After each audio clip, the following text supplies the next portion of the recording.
bisa bertanya, apakah dia sudah selesai adab-adab seputar kepemimpinan? Kenapa kok bisa Anda terjatuh di dalam perkara yang Allah Subhanahu wa taala haramkan? Kenapa Anda melanggar haknya kaum muslimin yang nantinya pasti Allah akan tagih? Allah akan adili Anda di pengadilan yang pada saat itu tidak ada harta, anak, keturunan atau sahabat yang dapat menolong Anda. Kaum muslimin rahimani wa rahimakumullah. Kita masih di adab yang kelima, yakni hendaknya seorang pemimpin menghukumi di antara manusia dengan keadilan. Kita kemarin sudah membaca ayatnya dan kita sampai sekarang hadis Nabi sallallahu alaihi wasallam yang diriwayatkan oleh Abu Hurairah radhiyallahu anhu bahwasanya Nabi sallallahu alaihi wasallam mengatakan, "Ma min amiri asyratin illa wa huwa yu'ta bihi yaumal qiyamati maghlulan."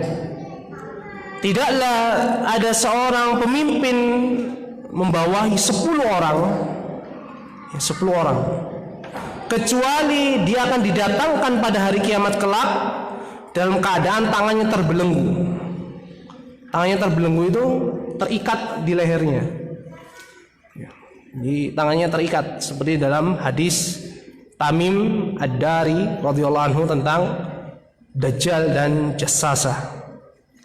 Hatta yakuffahul adlu, sampai keadilan yang dulu dia tegakkan pada 10 orang itu membebaskannya, au yubiqahul jawru, atau kezalimannya itu membinasakan dia. Perhatikan, ini 10 orang. 10 orang aja. Setiap pemimpin di dunia yang memimpin 10 orang akan didatangkan pada hari kiamat dalam keadaan terbelenggu tangannya di lehernya. Dan dia bisa lepas karena keadilan yang dia tegakkan pada 10 orang tersebut, ataukah kezaliman yang justru akan membinasakan dia. Ini menunjukkan beratnya seorang pemimpin. Dan kita sudah bahas, Nabi SAW melarang kita minta jabatan, berhasrat, ya, atau bersemangat untuk mencari jabatan. Kata beliau, wa huwa ma'udun bi a'dhami sawabi idza adala fi imaratihi. Dan orang yang memimpin dalam keadaan adil ini dijanjikan pahala yang sangat besar apabila dia berlaku adil di dalam kepemimpinannya. Haitsu yaqulu sallallahu alaihi wasallam, berdasarkan sabda Nabi sallallahu alaihi wasallam, sab'atun yudhilluhumullahu fi dhillihi yauma la dhilla illa dhilluh. Ada 7 golongan yang Allah beri naungan pada hari kiamat, di bawah naungannya, di mana hari itu tidak ada naungan selain naungannya Allah Subhanahu wa taala. Dan beliau menyebutkan yang pertama adalah imamun adil, pemimpin yang adil. Adil lawannya zalim. Rasulullah SAW menyebutkan yang pertama kali imamun adil, karena keadilan seorang pemimpin dirasakan bukan dirinya sendiri, tapi semua orang-orang yang ada di bawahnya. Maka apabila kita memilih seseorang yang benar-benar adil yang kita ketahui, atau sebatas yang kita ketahui, maka ketika dia memimpin dengan keadilan, maka kebaikan itu akan kita dapatkan bersama. Tapi apabila kita mengetahui dia sudah, atau dia teruji keadilannya, toh suatu saat dia terjerumus, tergelincir di dalam kesalahan, maka kita telah menunaikan amanah, jadi telah memilih orang yang adil. Ya, karena tidak mungkin ada seorang yang maksum setelah Nabi SAW dalam keadilan kepemimpinannya. Tapi apa? Sebagai seorang rakyat juga harus tahu diri, memilih siapa pemimpin yang paling pantas, sehingga ketika dia jadi pemimpin, jangan sampai kita sendiri yang mengangkatnya, kemudian kita sendiri yang menurunkannya. Jangan sampai kita mengangkat pemimpin, kemudian kita berontak kepada yang kita angkat. Ini seburuk-buruk kaum. Kita memilih diri kita sendiri atau di antara kita, dan kita pun mencaci maki dia, dan dia pun mencaci maki kita, dan akan datang hadis berkaitan dengan hal tersebut. Wallahu taala alam. Kemudian adab yang keenam, ayol muslimun rahimani wa rahimakumullah, sebagai seorang pemimpin ada muhtijabihi duna hajatin ra'iyatih, tidak menutup diri dari kebutuhan rakyatnya. Ya, ini penting. Seorang pemimpin nggak boleh nutup pintunya. Ada kaum muslimin yang gedor-gedor, minta tolong, kezaliman terjadi. Nggak boleh bagi seorang pemimpin menutup diri. Atau misalnya rakyat datang ke istana, ternyata presidennya kabur misalnya lewat jalan belakang, tidak ditemui, dibiarkan terlunta-lunta. Ini termasuk apa? Tanda bahwasanya dia melakukan kezaliman. Minimalnya dia membiarkan rakyatnya dalam keadaan terzalimi, dan dia akan ditanya oleh Allah Subhanahu wa taala. Maka perkaranya bukan sekedar perkaranya demo. Kan tidak boleh demo. Iya, tapi seorang pemimpin harus hadir di situ, bukan justru kabur. Beliau rahimahullah, penulis mengatakan, balian bagi an yaftaha babahu ladzil hajati wal madhalimi. Seharusnya, semestinya, hendaknya seorang pemimpin itu membuka pintunya lebar-lebar bagi orang-orang yang memiliki hajat dan orang-orang yang terzalimi. Lihatlah pemimpin yang kita sangat sepakati kebaikannya, Umar bin Khattab. Beliau saking khawatirnya, setiap malam beliau melakukan ronda malam. Beliau sendiri dibawa dengan, kalau sekarang pas pampres ya, pasukan pengawal. Cuma hanya beberapa orang saja, mengecek rakyatnya ini sudah tidur dalam keadaan kenyang atau dalam keadaan terzalimi. Sehingga ada sebuah kisah yang masyhur, maksudnya sampai Umar membawa karung gandum diberikan kepada seorang wanita yang memiliki anak, yang malam hari anaknya menangis menunggu makanan yang dimasak. Ini Umar bin Khattab khawatir dia akan ditanya pada hari kiamat, kenapa rakyatnya ada yang terlunta-lunta sedangkan dia tidur dalam keadaan nyenyak. Lihatlah cucunya Umar ibnu Abdul Aziz rahimallah, yang para ulama menyebutkan memujinya, dia termasuk Khalifah Ar-Rasyid yang kelima. Saking baiknya dia, hanya 2 tahun, tetapi 2 tahun catatan emas menghiasi sejarah kaum muslimin dinasti Umayyah. Dia mengatakan kepada istrinya Fatimah, yang dulunya Fatimah ini putri dari orang yang sangat kaya raya, dan Umar sebelum menjadi seorang khalifah dia seperti apa? Raja, dibantu oleh keluarganya Marwan, ya, paman beliau. Kemudian ketika dia menjadi khalifah, di hari pertama dia berkata kepada istrinya, wah istriku, mau nggak? Apakah kamu memilih hidup bersamaku dengan apa yang akan lakukan dengan seadanya, atau kau bertahan hidup sebagaimana sebelum hari ini, yakni hidup enak, kemudian hidup serba ada kecukupan? Maka Fatimah rahimahumullah mengatakan, aku ikut dirimu. Maka semenjak itu pintu Umar ibnu Abdul Aziz tidak pernah ditutup. Pintu rumah itu tidak pernah ditutup, hanya dijaga oleh Umar atau wakilnya. Apabila ada kaum muslimin yang mengadu, saya dizolimi, saya mendapatkan perlakuan begini dari pasukanmu atau dari orang yang kau angkat, dan seterusnya, selama 2 tahun. Dan buktinya apa? Para ahli sejarah mengkisahkan di zaman beliau itu kambing bisa hidup rukun dengan serigala. Bayangkan, serigala nggak makan kambing.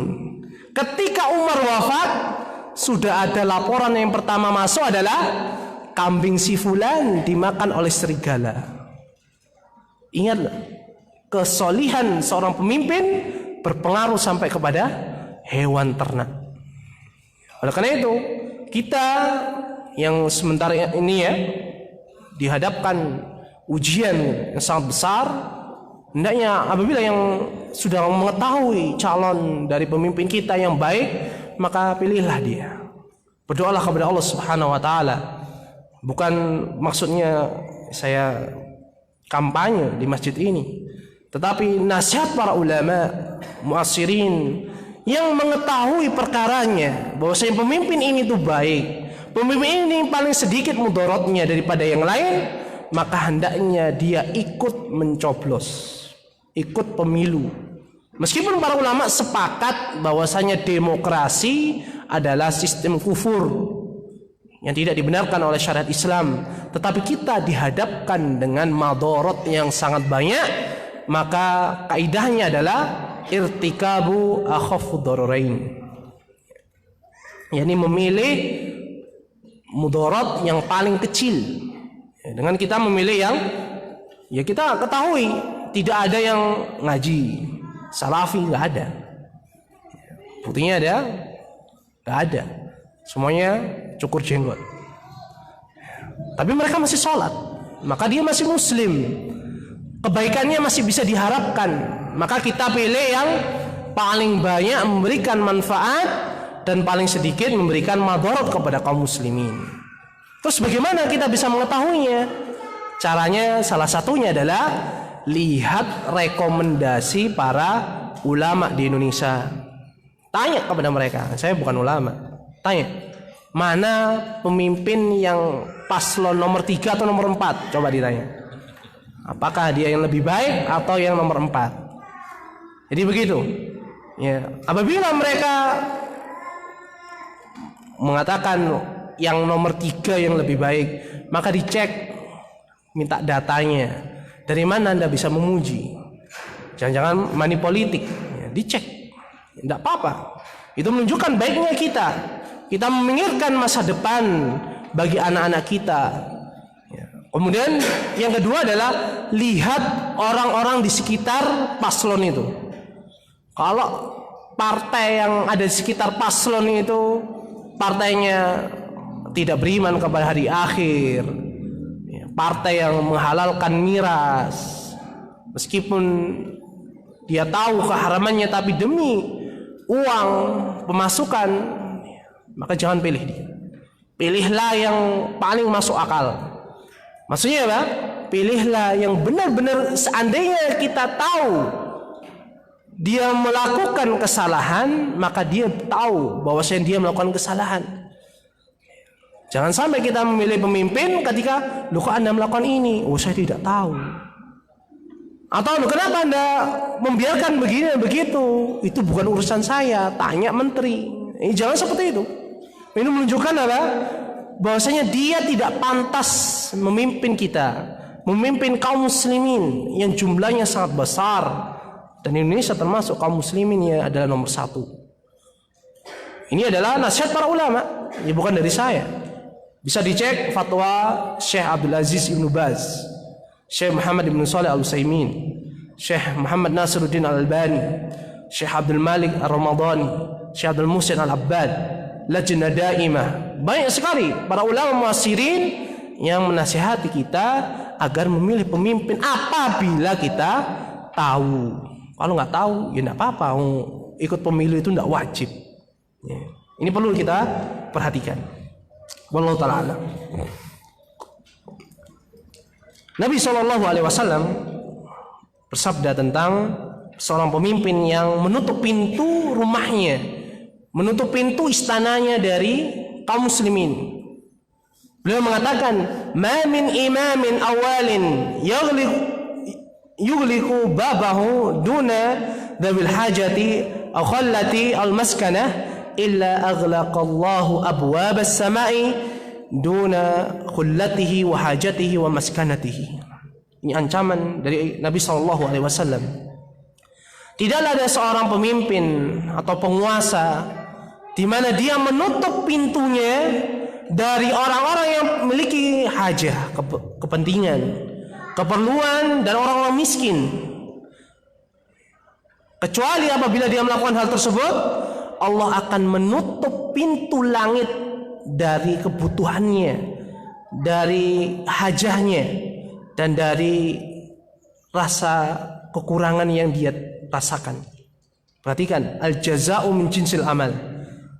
Seorang pemimpin menutup pintu rumahnya, pintu istananya dari orang-orang yang membutuhkan, dari orang-orang yang terzalimi. Apabila dia melakukan itu, maka Allah akan menutup pintu langit yang jelas Allah tidak akan memperhatikan kebutuhannya. Dia minta, maka Allah tidak akan mendengarkannya.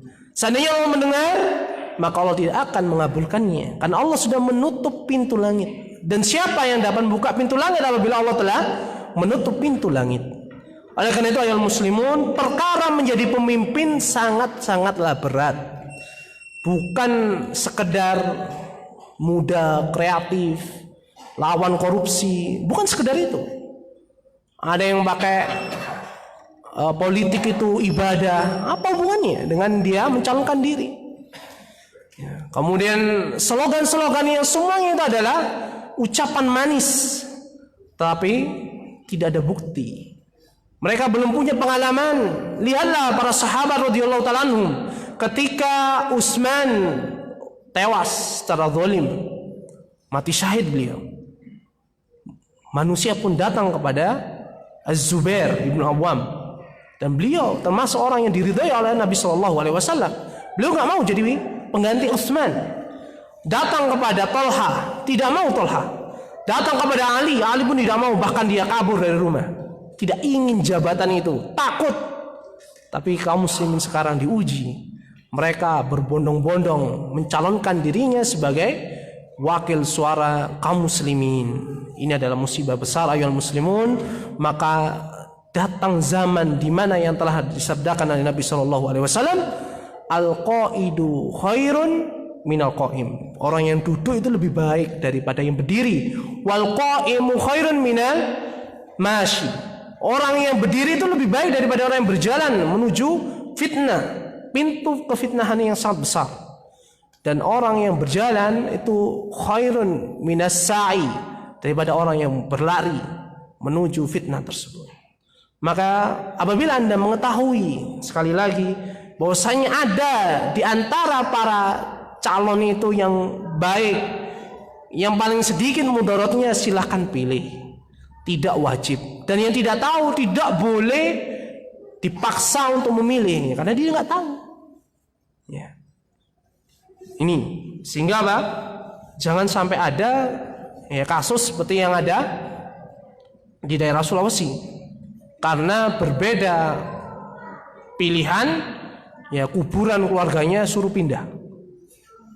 Ini tidak benar. Memindahkan kuburan kaum muslimin haram. Tidak boleh. Apalagi dalam hal seperti ini, tidak ada unsur darurah. Hanya karena beda pilihan, saudaranya pun diusir dari kuburannya. Ya, wa'iyadzubillah. Nasallallahu alaihi afiyah.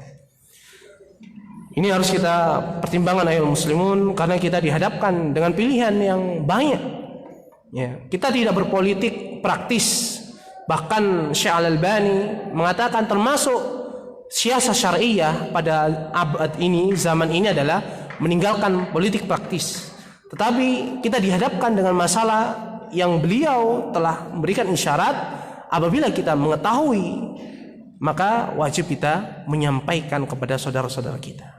Wallahu ta'ala a'lam. Wa hadza tahdidun syadidun wa wa'idun akidun minhu sallallahu alaihi wasallam liman ihtajaba an ra'iyatihi. Hadis tersebut ayol muslimun, kata Syekh rahimallah, adalah ancaman yang sangat keras, yang sangat dikuatkan oleh Nabi, dari Nabi Shallallahu Alaihi Wasallam, bagi pemimpin siapapun yang menutup pintunya dari rakyatnya. Wallahu a'lam. Adab yang ketujuh ayuhal muslimun, an-nasihatu li ra'iyatihi wa adamu hishihim.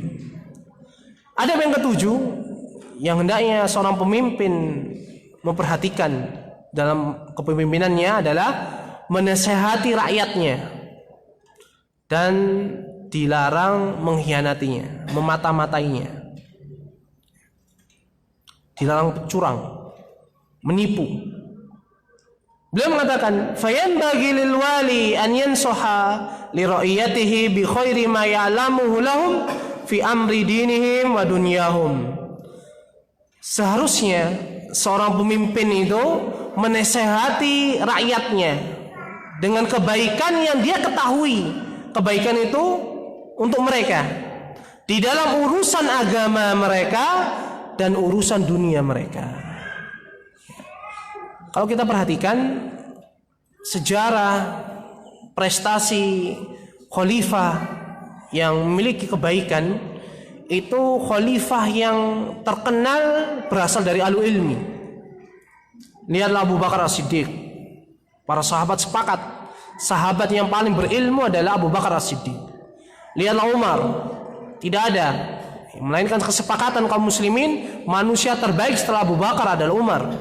Kemudian Utsman, kemudian Ali, kemudian 10 sisa dari 10 sahabat yang dijamin masuk surga. Kemudian Muawiyah, orang yang terbaik. Dan kita ketahui, selama beliau menjadi khalifah, setelah pemberian dari Al Hasan radhiyallahu anhu, 20 tahun kaum muslimin merasakan kebaikan yang sangat-sangat banyak. Kemudian datanglah Yazid, yang para ulama melarang kita memuji dia ataupun mencerca dia, karena ya, bisa dicek dalam sejarah apa yang dilakukan oleh Yazid hingga tewasnya Al Husain radhiyallahu anhu. Kemudian Umar bin Abdul Aziz, kemudian Harun ar-Rasyid. Mereka adalah para khalifah yang terkenal kebaikannya, keadilannya, lantaran mereka ahli ilmu. Maka carilah, seandainya antum nanti April nyoblos, cari yang tahu, ya benar-benar tahu, bukan sekedar ya isapan jempol atau kabar burung. Bahwasanya pemimpin itu yang antum pilih adalah benar-benar suka terhadap ilmu, cinta kepada kaum muslimin, cinta kepada para ulama. Nah, kalau kita sampai salah memilih, ya, maka yang terjadi adalah justru kemalangan itu akan menimpa kepada kita. Nabi SAW mengatakan berkaitan dengan adab yang ketujuh ini, "Ma min amirin yali amral muslimin thumma la yajhad lahum wa yansah illa lam yadkhul ma'ahumul jannata." Kata Nabi SAW, tidaklah seorang pemimpin yang mengurusi urusan kaum muslimin, kemudian dia tidak bersungguh-sungguh untuk menunaikan kewajibannya, tidak menunaikan hak-hak kaum muslimin, hak rakyatnya, dan tidak menasihati mereka, kecuali dia tidak akan masuk surga bersama rakyat. Ingat ya, kaum muslimin, rakyat itu yang paling banyak masuk surga, yang paling miskin, yang banyak penderitaannya di dunia, baru orang-orang kayanya. Kalau Nabi SAW mengatakan hal sampai seperti ini, menunjukkan perkaranya besar. Kenapa? Ingat, di hadis Muslim ada hadis muflis. Muflis itu adalah orang yang datang pada hari kiamat dengan membawa pahala yang sangat banyak, ternyata dia berbuat zalim, sehingga dia dihalangi dengan kezaliman itu dari masuk surga, sehingga dia bagi-bagi dulu pahalanya kepada orang yang berbuat dulu di dunia, dizalimi, dikasih pahalanya, yang diambil hartanya dikembalikan berupa pahala. Kehabisan pahala, ya dosanya ditimpakan kepada dia, sehingga dia pun mestinya masuk surga, tidak masuk surga dahulu, masuk neraka dulu. Begitu pula dengan pemimpin. Kalau dia ada pemimpin, kemudian rakyatnya butuh dan dia berbuat zalim, hendaknya dikembalikan. Apabila dia dikembalikan, ya otomatis dia akan dikembalikan pada hari kiamat. Dan itu sesuai dengan hadis ini tidak akan masuk surga bersama rakyatnya. Kenapa? Ya karena dia belum tuntas mengembalikan hak-hak rakyatnya yang di dunia mendapatkan kezaliman dari kepemimpinannya. Oleh karena itu ayol muslimun, sekali lagi urusan kepemimpinan ada urusan yang sangat besar. Urusan yang sangat besar, bahkan zaman Rasulullah SAW wafat itu sahabat sibuk memilih siapa yang menggantikan Rasulullah. Kenapa? Jenazahnya biar diurus sama keluarganya, Ahlul Bait. Sedangkan orang-orang Ansar sudah bersiap-siap untuk memilih pemimpinnya.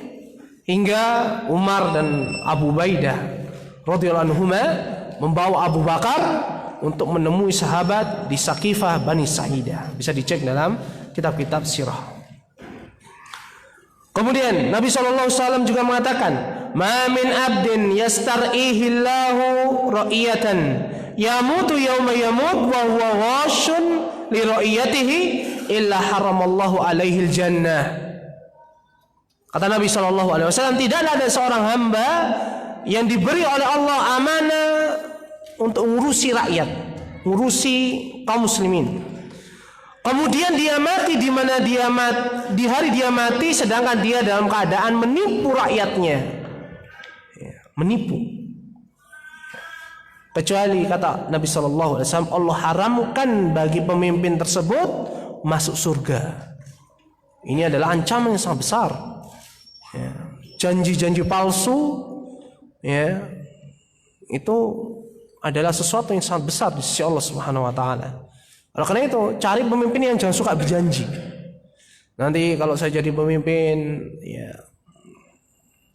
bebas sekolah. Maksudnya apa? Bebas sekolah, jangan bahagia dulu. Dicek bebas ini apa? Bebas SPP atau bebas nggak sekolah nggak apa-apa. Jangan sampai kita juga bodoh sehingga apa? Dikibulin oleh atau dikadalin atau dikomodoin nggak bisa oleh pemimpin. Kalau saya terpilih, masuk puskesmas gratis, dari dulu masuk puskesmas gratis. Tapi periksa, obat bayar, jangan sampai tertipu. Sehingga apa? Ketika jadi pemimpin dia, kemudian kita menagih, dia juga bisa beralasan, dia lebih pintar bahkan, Loh, saya bilang gratis masuk puskesmas, bukan gratis biaya kesehatan. Dan seterusnya. Oleh karena itu kita harus cerdas. Bukan cerdas akalnya saja, tapi perasaan kita juga harus peka. Oleh karena itu orang yang paling faqih itu orang yang paling faham tentang kitabullah, faham tentang hadis Nabi SAW. Yang tentunya para ulama tidak ada yang dibodohi oleh para pemimpin. Justru para ulama menghindar dari dekat-dekat dengan pemimpin. Meskipun pemimpin mesti apa? Mendekati para ulama untuk cari suara, datang ke pondok pesantren, cari dukungan. Mesti akan seperti itu. Sedangkan kalau ada pemimpin santai-santai aja, tapi kok banyak yang memilih dari kalangan para ulama, mengangkat, bahkan mereka bikin ijtima, sepakat. Nah, maka ini adalah ada indikasi bahwasanya pemimpin itu lebih banyak baiknya daripada madorotnya. Wallahu a'lam. Kaum muslimin rahimani wa rahimakumullah, dan Nabi SAW mengatakan ad-dinun nasihah. Ad-dinun nasihah, ad-dinun nasihah. Agama ini adalah nasihat. Agama ini adalah nasihat, dan beliau mengulangi 3 kali. Maka ditanya Rasulullah SAW, liman ya Rasulullah, untuk siapa agama ini, nasihat ini? Beliau mengatakan lillahi wa li kitabihi wa li rasulihi wa li a'immatil muslimina wa ammatihim. Yakni engkau berikan nasihat ini karena Allah Subhanahu wa taala, karena kitabnya Al-Qur'an, karena rasulnya sallallahu alaihi wasallam, kemudian untuk pemimpin kaum muslimin dan secara umum kaum muslimin. Makanya menunjukkan nasihat itu sangat penting. Kita nasihati kaum muslimin agar sabar, karena Nabi SAW mengatakan man ra'a min amirihi syai'an yakrahu falyasbir. Barang siapa yang melihat sesuatu yang tidak disukai dari pemimpinnya, hendaknya dia bersabar. Maka hendaknya kaum muslimin bersabar, karena ujian yang Allah timpakan kepada kita sekali lagi bukan karena semata-mata takdir, tapi karena kesalahan kita, karena dosa kita. Mungkin karena kita tidak menuntut ilmu, sehingga yang kita pilih adalah orang yang tidak berilmu. Mungkin Allah menimpakan pemimpin yang menipu, karena kita sendiri suka menipu anak kita, menipu istri kita, menipu murid kita, sehingga pemimpin itu pun lahir dari tipuan. Kaum muslimin yang pemimpin yang korupsi, mungkin kita sendiri terkadang korupsi, karena rakyat cerminan, pemimpin adalah cerminan rakyat, meskipun itu tidak mutlak. Tetapi kebanyakan yang ada, sejarah mencatat bahwasanya pemimpin yang jelek itu lahir dari masyarakat yang jelek. Wallahu a'lam.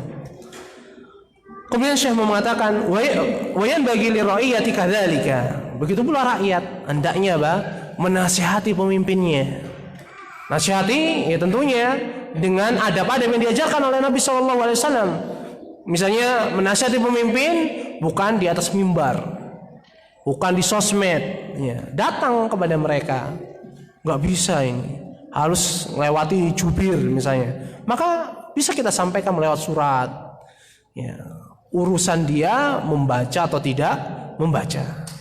Kemudian kalau kita bisa bertemu, alhamdulillah, kita nasihati dia, ya, untuk bertakwa kepada Allah Subhanahu Wa Taala, memperhatikan hendaknya dia juga takut pada hari kiamat, di mana jangan-jangan dia juga orang yang muflis, datang bawa pahala sekian banyak, ternyata nanti dibagi-bagi kepada rakyatnya.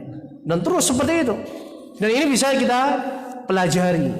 Oleh karena itu, jadi pemimpin ya harus tahu adab-adab ini mestinya. Begitu pula jadi rakyat. Kemudian yang ke-8, hendaknya pemimpin itu tidak menerima hadiah. Hadiah. Alla yaqbal al-hadiah.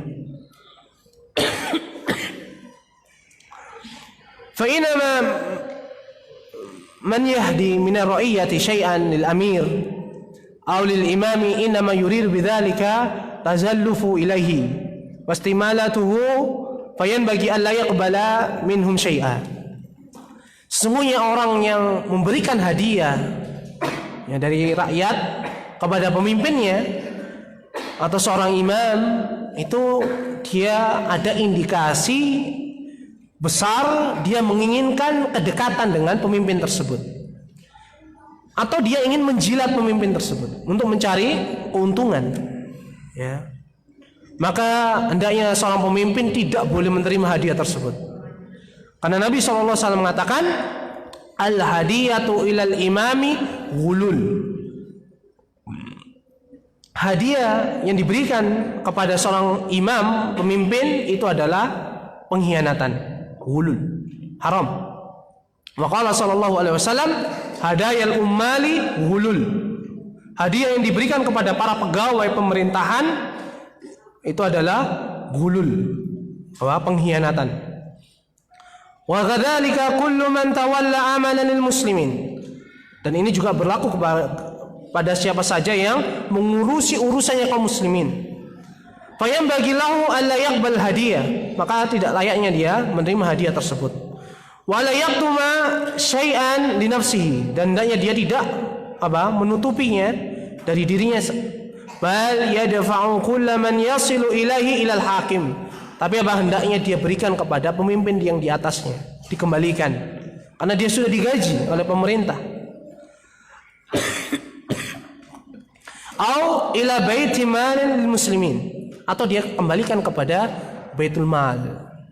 Kalau sekarang kebalikannya, ya, amplop, ya, masuk ke kantong, ditanya berapa Pak, seikhlasnya.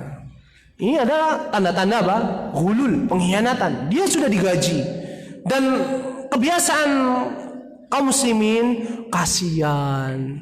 Dia sudah bercucuran keringat melayani kita, ya apa salahnya untuk uang rokok, untuk uang jajan. Ingat ayolah muslimun, ya memang kerjaan mereka itu seperti itu, ngurusi kaum muslimin, dan dia sudah digaji, sudah ada tupoksinya, ada SOP-nya. Jadi mereka sudah akad dengan pemerintah, kerjamu seperti ini, jam sekian sampai jam sekian, gajimu sekian. Kalau ada uang tambahan, maka itu masuk dalam hadis ini, hadayal ummal wulul. Hadiah untuk pegawai itu adalah pengkhianatan. Kita rehat dulu untuk mendengarkan adzan. Wassallallahu wasallam ala nabiyina Muhammadin wa ala alihi wasallam. Alhamdulillahirabbil alamin.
Alhamdulillah, kita lanjutkan sebentar sampai selesai bab ini. Nabi SAW juga mengatakan, man ista'malnahu minkum ala amalin faqatamana mihyatan fama fawqahu kana ghululan ya'ti bihi yaumal qiyamah.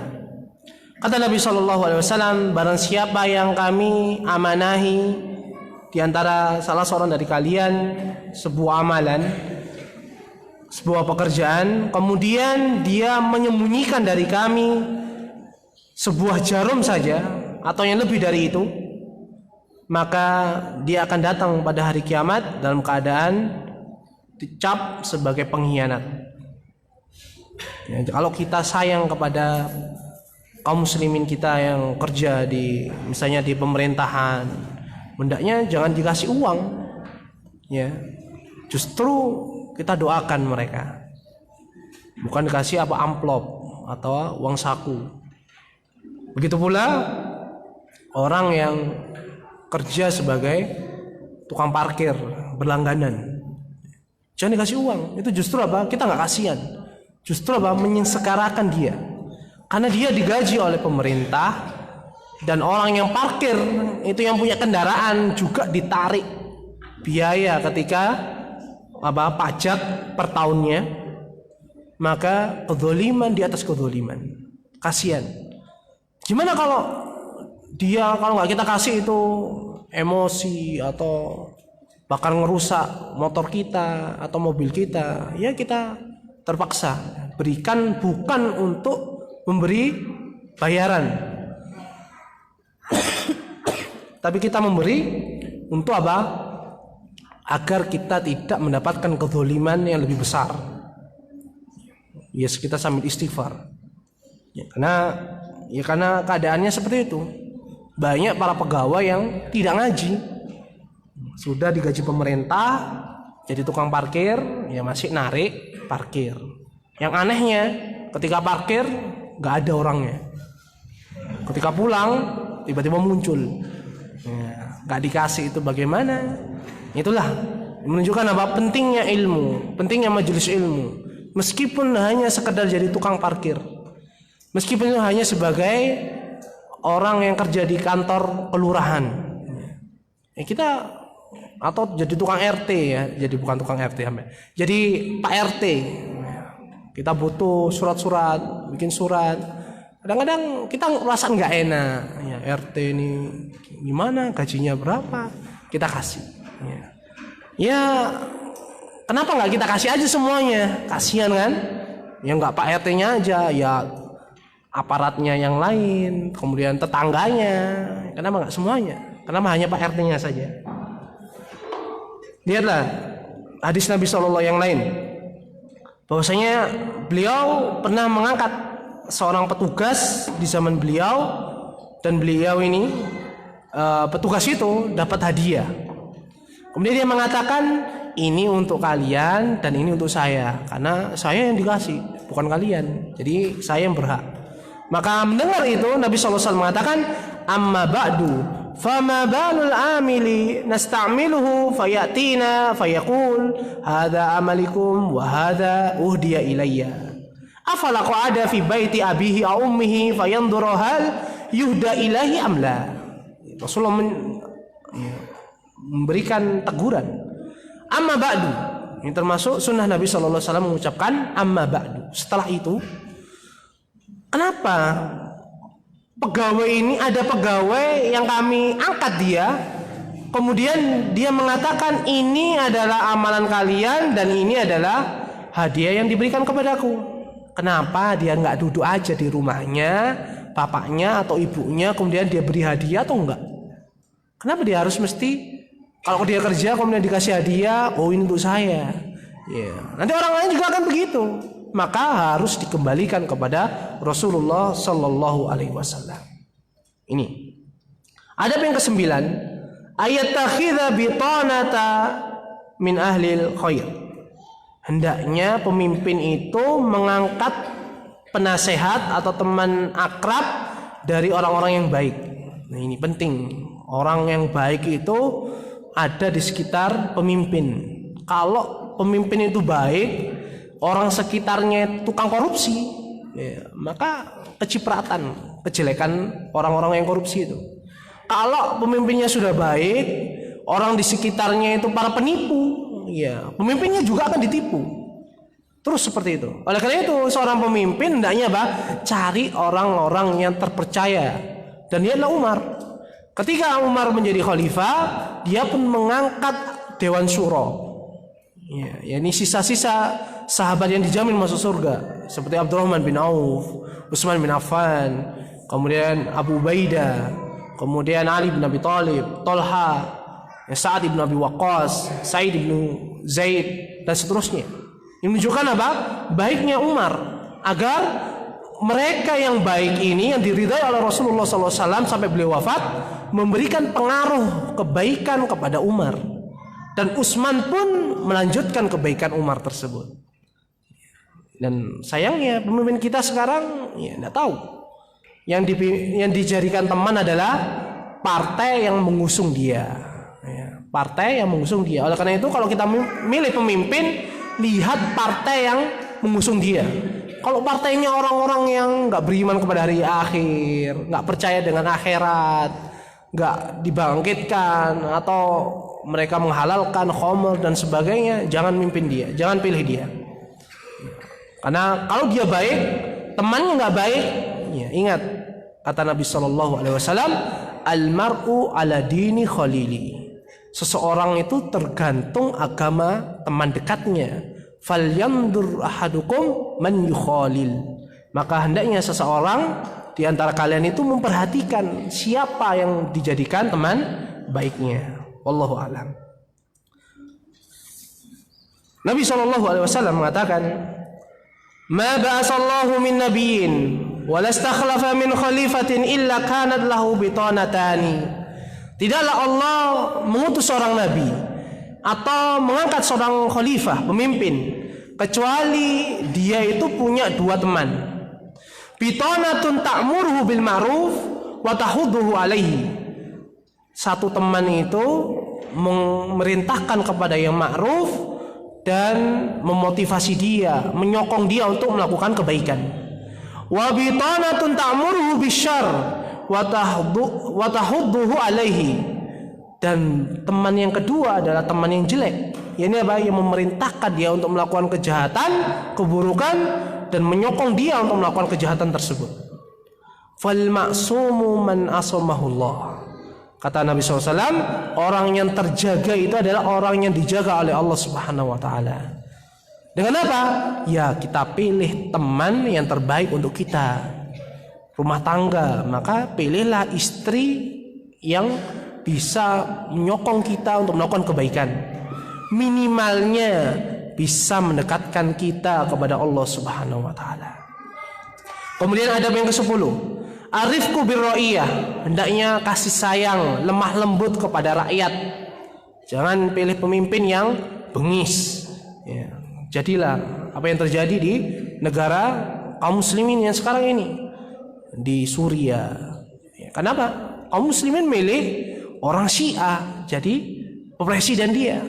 Ketika digoyang posisinya, dia nggak terima. Yang terjadi apa yang terjadi sekarang? Kaum muslimin dibantai. Dan itu saudara kita. Kita tidak bisa berbuat apa-apa, hanya bisa mengirimkan bantuan, kita berdoa, kita berikan masukan kepada kaum muslimin agar bersabar, kemudian dan seterusnya. Nah, sebelum itu terjadi, ya alangkah baiknya kita bercermin, jangan sampai Indonesia ini jadi negeri Suriah, jangan sampai negeri kita ini jadi Uighur, ya. Kemudian jangan sampai negeri kita ini menjadi apa? Yaman. Yang sekarang ini semuanya dalam keadaan kacau balau. Antara pemimpin dengan rakyatnya tidak ada kepercayaan, saling tidak percaya, ya. Kemudian sampai mengangkat senjata. Dan itu tidak akan berhenti sampai hari kiamat. Nabi SAW mengatakan, bagi pemimpin kaum muslimin, Allahumma man waliya min amri ummati syai'an fashaqqa alaihim fashquq alaihi. Nabi SAW berdoa, ya Allah, barang siapa yang diangkat untuk mengurusi urusan umatku, kemudian dia berlaku kasar, berlaku jahat, berlaku memberatkan urusan kaum muslimin, maka balaslah dia dengan hal yang setimpa. Doanya Nabi ini bahaya. Wa man waliya min amri ummati syai'an farafaqa bihim farfuq bihi. Dan barang siapa ya Allah yang diangkat menjadi pemimpin atau mengurusi urusan umatku, kemudian dia berlaku lembut kepada kaum muslimin, berlaku kasih sayang kepada mereka, maka balaslah kelembutannya dengan kelembutanmu. Ini doa Nabi SAW. Maka ya, apabila pemimpin kita melakukan memberatkan kita, maka yang pertama kita baik istighfar, karena tidaklah Allah memberikan kepenguasaan orang jahat kepada kita melainkan karena dosa kita. Yang kedua, ya kita perbaiki, kita siapkan generasi agar menjadi pemimpin yang lebih baik daripada yang sekarang, ya, dengan menyebar majelis ilmu, memperhatikan kaum muslimin tentang ilmu dan amal soleh, bagaimana pendidikan kaum muslimin dan anak-anak mereka penting. Dan adab yang ke-11 adalah hendaknya seorang pemimpin tidak merusak rakyatnya. tidak menyakitinya. Dengan apa? Dengan menaruh kecurigaan, meragukan kesetiaannya dan memata-matai mereka. Ini. Karena pemimpin itu kalau sudah di atas biasanya malas turun, gak mau diganti. Kalau ada sedikit goyang bawah rakyat itu, maka pemimpin itu biasanya apa? Apa yang dilakukan? Mata-mata, nyebar intel, bin, nyebar orang-orang yang mengecek kaum muslimin ini sedang apa, jangan-jangan memberontak, mengkudeta, bugot. Akhirnya apa? Dimata-matai terus. Sedikit ada goyang, maka dia husnudzon kepada rakyatnya. Ini ciri pemimpin yang tidak bagus. Dan Nabi SAW mengingatkan dalam hadisnya, innal amira idza battaghar ribata fin nasi afsadahum. Kata Nabi SAW, sesungguhnya pemimpin yang menaruh curiga kepada manusia itu sesungguhnya dia itu apa? Sedang merusak mereka. Mestinya pemimpin itu percaya kepada rakyatnya. Karena apa? Rakyatlah yang memilih dia. Mestinya kan percaya, saling percaya. Tapi apa? Apabila pemimpin, kata Nabi SAW, mencurigai rakyatnya, sungguh dia telah merusak rakyatnya tersebut. Dia menganggap ini saya mau dikudeta ini. Maka apa? Persenjataan pun dikeluarkan, pasukan pun disiapkan, padahal rakyatnya sendiri. Dan ini terjadi ayyuhal muslimun di negeri-negeri kaum muslimin.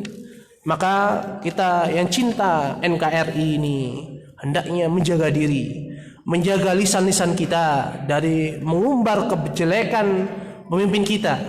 Hendaknya justru kita mendoakan kebaikan kepada mereka, menasihati mereka, dan kita tahu diri dan banyak istighfar, karena tidaklah pemimpin yang jelek itu karena dosa kita. Dan adab yang terakhir, hendaknya pemimpin itu adalah orang yang terpercaya, yang dipercaya, orang yang jujur, ya, yang kaitannya dengan urusan kaum muslimin. Nggak boleh bagi seorang pemimpin ya korupsi, ya, sehingga para rakyat pun curiga. Ya, jadi jangan mata-matai mereka, dan jangan pemimpin itu menyebabkan dia dikudeta.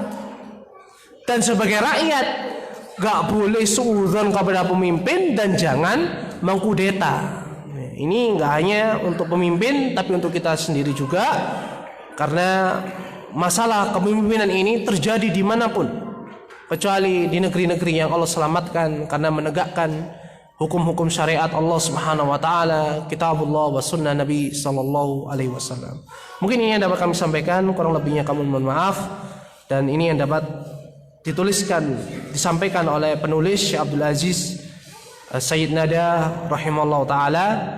Semoga memberikan manfaat untuk kita kaum muslimin di Indonesia secara khusus, dan kaum muslimin di seluruh negeri di belahan bumi milik Allah Subhanahu wa taala. Mungkin ada yang ditanyakan atau yang belum jelas? Ya. Sekali. Mana yang lebih utama untuk belajar, akidah dulu atau adab? Kalau dua-duanya, mana yang lebih? Pertanyaan kedua, pemimpin siapa yang paling baik dalam sejarah?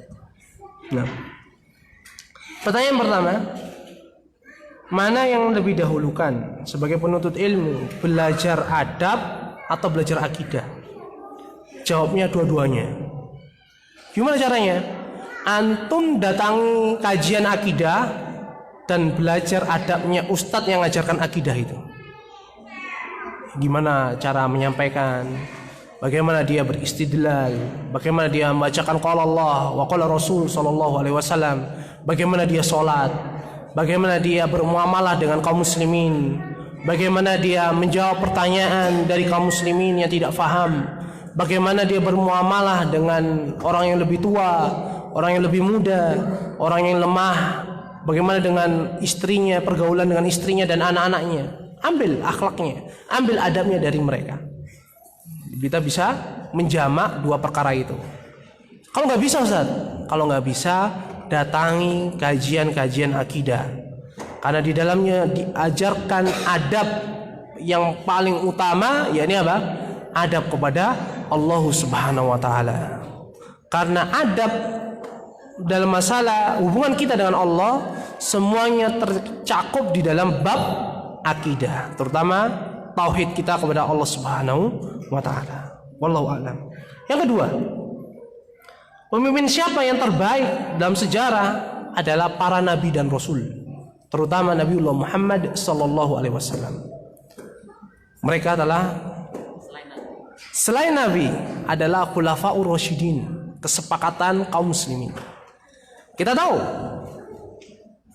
lebih baik mana, Umar ibn Abdul Aziz atau Abu Bakar As-Siddiq? Abu Bakar As-Siddiq tidak disebutkan kebaikannya kecuali amalan-amalan beliau. Sedangkan Umar ibn Abdul Aziz, banyak para ulama yang mencatat, membukukan kisah-kisah beliau. Jawabnya adalah Abu Bakar As-Siddiq.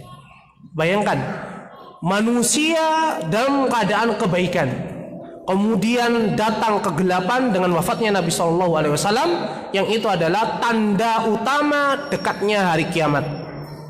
Dan Abu Bakar hadir di antara kaum muslimin untuk menenangkan. Kita bisa ketahui, ketika Rasulullah wafat, tidak sedikit dari kaum muslimin yang murtad. Entah itu murtad ngikut nabi palsu, atau murtad karena enggan bayar pajak atau bayar zakat. Bagi orang-orang yang muslim, orang-orang yang kafir bayar pajak tidak melakukannya. Katanya hanya bayar ketika Nabi SAW hidup. Maka Abu Bakar pun datang hadir untuk mengembalikan izzah kaum muslimin. Hingga 3 tahun beliau tidak, atau kurang dari itu, 2 tahun lebih, beliau berhasil menenangkan keadaan kaum muslimin. Bahkan beliau pun tetap mengirim pasukannya Usama bin Zaid radhiyallahu anhu, menunjukkan baiknya pemimpin tersebut. Dan itu kesepakatan para ahli sejarah bahwasanya khalifah yang terbaik adalah Abu Bakar As-Siddiq. Yang kedua, ya secara urut adalah Umar bin Khattab. Selama 10 tahun Persia takluk, Romawi tunduk, Palestina berada di genggaman kaum muslimin. Rakyat pun mendapatkan kebaikan yang sangat banyak. Kemudian diikuti Utsman. Bahkan di zaman Utsman 12 tahun rakyat tidak ada yang kelaparan. Semua yang mendapatkan kenikmatan dari kebaiknya Utsman bin Affan. Hingga Allah Subhanahu wa taala menguji kaum muslimin dengan hadirnya Abdullah bin Sabah. Kemudian Ali bin Abi Thalib, diteruskan Al-Hasan, kemudian Muawiyah. Setelah Muawiyah, kaum muslimin sepakat yang terbaik adalah Umar bin Abdul Aziz. Kemudian sebagian lagi setelah itu tidak ada yang lebih baik daripada Harun Ar-Rasyid rahimahullah, zaman Abbasiyah, abad kedua Hijriah. Kemudian seterusnya mengasuhkan berangsur-angsur menjadi yang sekarang ini, tidak jadi baik. Sebagaimana hadis Anas Ibnu Malik radhiyallahu anhu, tidaklah datang suatu zaman kecuali yang baru datang itu lebih jelek daripada sebelumnya. Wallahu a'lam. Mungkin ini dulu yang dapat kami sampaikan, kurang lebihnya kami mohon maaf. Kalau ada pertanyaan bisa disampaikan di luar forum atau kesempatan yang akan datang. Bismillahi subhanahu wa ta'ala wa taufiqih.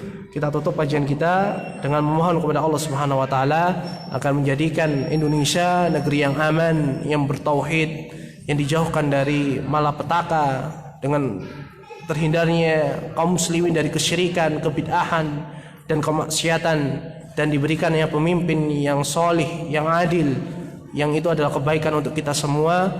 Wallahu ta'ala alam. Subhanakallahumma bihamdika asyhadu an la ilaha illa anta astaghfiruka wa atubu ilaik. Wa akhiru da'wana alhamdulillahi rabbil alamin. Wassalamualaikum warahmatullahi wabarakatuh.